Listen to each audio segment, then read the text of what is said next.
વંદે માત્ર ગુજરાતી મિત્રો આજે સ્વામિનારાયણ સંપ્રદાયમાં અમુક સંતો જે ખરાબ કામ કરી રહ્યા છે ને એનો આજે મોટા પાયે વિરોધ થઈ રહ્યો છે ગઢડામાં, સુરતમાં, અલગ અલગ જગ્યાએથી. હવે આ જે ખરાબ કામ થાય છે એની પાછળના 2-3 રીઝન છે એ હું ડિસ્કસ કરવા જઈ રહ્યો છું. આ વિડીયો થોડો લાંબો થશે પણ પૂરો સાંભળજો. પહેલું રીઝન છે મોબાઈલ. કઈ રીતે? સ્વામિનારાયણ ભગવાન જ્યારે ગુજરાતમાં પહેલી વાર આવ્યા ત્યારે ગુજરાતમાં રામાનંદ સ્વામીનો આશ્રમ જે લોજમાં હતો ત્યાં રોકાણા. એ આશ્રમની બાજુમાં એક ઘર હતું અને બંને વચ્ચે એક સિંગલ દિવાલ હતી. એ દિવાલમાં એક નાનો ગોખલો હતો અને આ ગોખલામાં જે બાજુમાં ઘર હતું એ ઘરની જે સ્ત્રી હતી એ જે જૂનું દેશી નળિયું હોય એમાં દેતવા ભરી અને ત્યાં મૂકે એટલે અહીંયા જે સંતો હોય એ નળીઓ લઈ અને એમાંથી ચૂલો સળગાવે અને પછી રસોઈ બનાવે. બસ આટલું જ કામ થતું હતું, બીજું કોઈ વાતચીત નહીં, કોઈ બીજી લેણ દેણ નહીં. બરાબર. છતાં પણ સ્વામિનારાયણ ભગવાને એ ગોખલો બંધ કરાવ્યો. શા માટે? કે જે બ્રહ્મચારી સંતો છે એ સ્ત્રીના કોન્ટેક્ટમાં ન આવે ભવિષ્યમાં અને કોઈ આડે રસ્તે ના જાય.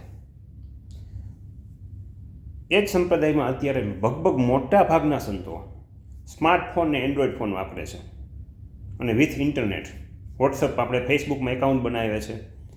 એટલે એ બધા ખોટા કામના દરવાજા ત્યાંથી ખુલી જાય છે. અને તમને પણ ખબર છે કે આજે મોબાઈલનો દુરુપયોગ થાય તો કયા લેવલ સુધી દુરુપયોગ થઈ શકે. બરાબર. એટલે જે કાંઈ વાસનાથી માંડીને જે કાંઈ ખરાબ કામ થાય છે અથવા એનું મૂળ જોઈએ ને તો આ મોબાઈલથી શરૂઆત થાય છે. અને બીજું છે હાઈફાઈ લાઈફ. ઘણા બધા સંતોને તમે લાઈફ જુઓ તો 1 કરોડની ગાડીમાં ફરતા હોય. બરાબર છે. બેસવાનું ઉઠવાનું પણ હાઈફાઈ જગ્યાએ હોય. પધરામણી પણ મોટા પૈસાદાર વ્યક્તિના ઘરે જ કરતા હોય. બરાબર. અને એમાં ઘણા લોકો એવી આર્ગ્યુમેન્ટ કરે કે ભાઈ સંતોને તો જે લોકો પધરામણી કરવા લઈ જતા એની ગાડીમાં લઈ જતા હોય, એની ગાડી આપતા હોય. તો એ લોકોને મારે એવું કહેવું છે કે જૈન સંપ્રદાય તમે જુઓ, આજે ભારતમાં જૈન સૌથી સમૃદ્ધ છે. માથાદીઠ આવક પ્રમાણે જોઈએ ને જૈન સૌથી સમૃદ્ધ છે. જૈન સંપ્રદાય ધારે તો એના દરેક સંતોને, મુનિઓને એક મર્સિડીઝ કે એક રોલ્સ રોયલ ખરીદી શકે એમ છે. એના મેઇન સંત કે મેઇન મુનિ માટે પ્રાઇવેટ જેટ કે પ્રાઇવેટ વિમાન કે પ્રાઇવેટ હેલિકોપ્ટર ખરીદી શકે એ લેવલના સદ્ધર છે. છતાં પણ જૈન સંતો એક જગ્યાએથી બીજા જગ્યાએ જાય ત્યારે ચાલીને જાય છે. હવે સંતોએ શા માટે પગપાળા પ્રવાસ કરવો જોઈએ? એની પાછળનું એક રીઝન એ છે કે જેમ કે રાજકોટથી કોઈ સંત ચાલીને અમદાવાદ જાય તો રસ્તામાં કોઈ મજૂર માણસ સાથે કોન્ટેક્ટમાં આવે, કોઈ ગરીબ માણસ સાથે કનેક્ટમાં આવે, કોઈ ડિપ્રેસ થયેલો માણસ હોય જેને સુસાઇડ કરવાની ઈચ્છા થતી હોય એવા વ્યક્તિ સાથે કનેક્ટમાં આવે અને એ વ્યક્તિની જિંદગી સુધારી શકે. જેને સુસાઇડ કરવાની ઈચ્છા થતી હોય એને વ્યક્તિને સુસાઇડથી દૂર કરી શકે. એની જગ્યાએ અહીંયા જે એનો રાજકોટમાં કોઈ વ્યક્તિ કોઈ સંતનો ઉતારો હોય અને ત્યાંથી 1 કરોડની ગાડીમાં બેસીને ડાયરેક્ટ અમદાવાદના ઉતારે પહોંચી જાય તો કોઈ નાના માણસના કોન્ટેક્ટમાં નથી આવવાના. એટલે સંત તરીકેનું જે કાર્ય થવું જોઈએ એ ના થાય.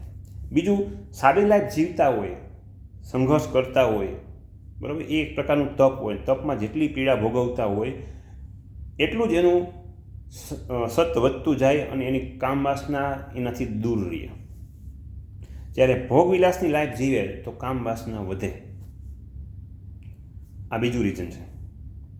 અને ત્રીજું રીઝન કે કોઈ પણ સંપ્રદાયમાં ધંધો ન થવો જોઈએ. હિન્દુ ધર્મ અને ધંધો બે વસ્તુ અલગ છે. હિન્દુ ધર્મમાં ક્યારેય પણ ધંધો ના થવો જોઈએ. આજે કદાચ આ વિડીયોનો વિરોધ પણ થાય છતાંય હું કહું છું, બરાબર, કે રેસ્ટોરન્ટ ખુલી ગયા છે ઘણા સંપ્રદાયના અને વેચાય છે શું? ત્યાં કેક વેચાય. તમે એનું લિસ્ટ જુઓ જે વેચાય છે એ એમાંથી 70% થી 80% એવી વસ્તુ વેચે છે જે બીજાને નુકસાન કરે છે. બરાબર છે. એટલે સંત થઈને કે સંત ધાર્મિક સંપ્રદાય થઈને ધંધો ના કરવો જોઈએ. બીજું, પ્રસાદી મફતમાં આપવી જોઈએ. એની જગ્યાએ પ્રસાદી પણ વેચાય છે. કોઈ મંદિરમાં જાય 10 રૂપિયા આપે, બરાબર, તો લાડો મફતમાં ના મળે, પણ 50 રૂપિયા એની જે બારી હોય ત્યાં આપે તો એક પેકેટ આપે. આપણા હિન્દુ ધર્મ લાખો વર્ષ કે કરોડો વર્ષ જૂનો છે. ભૂતકાળ તપાસી લ્યો, ક્યાંય પણ એવું નથી કે કોઈ પણ હિન્દુ ધર્મના કોઈ પણ સંપ્રદાય મતલબ કે હિન્દુ ધર્મમાં કોઈ પણ ભાગે કે કોઈ પણ સંપ્રદાયે કોઈ દિવસ પ્રસાદીને પૈસાથી નથી વેચી. જેને દાન આપવું જ છે ડાયરેક્ટ દાન પેટીમાં આપવાના જ છે, તો પ્રસાદી વેચવાની શું કામ? અને સારા કામ કરવા હોય તો ધર્મમાં કોઈ પૈસો ખૂટતો નથી. એનું બેસ્ટ એક્ઝામ્પલ છે વીરપુરનું જલારામ મંદિર. આજે જલારામ મંદિરમાં એટલો પૈસો આવી ગયો હતો કે ઓલમોસ્ટ 30 વર્ષ થયા તો એક પૈસો લેવાનું બંધ કરી દીધું છે, છતાંય હજારો લોકોને દરરોજ જમાડે છે ફ્રીમાં. તો મારો કહેવાનો મતલબ એટલો જ છે કે જે ધર્મમાં જે પ્રદૂષણ અંદર ઘૂસતા હોય, જે જગ્યાએથી, જે ગોખલાઓમાંથી કે જે બારીઓમાંથી, એ બારી બંધ કરી દેવી જોઈએ. અને આ કામ મોટા સંતોએ કરવું જોઈએ. સંતો પાસે મોબાઈલની શું જરૂર છે?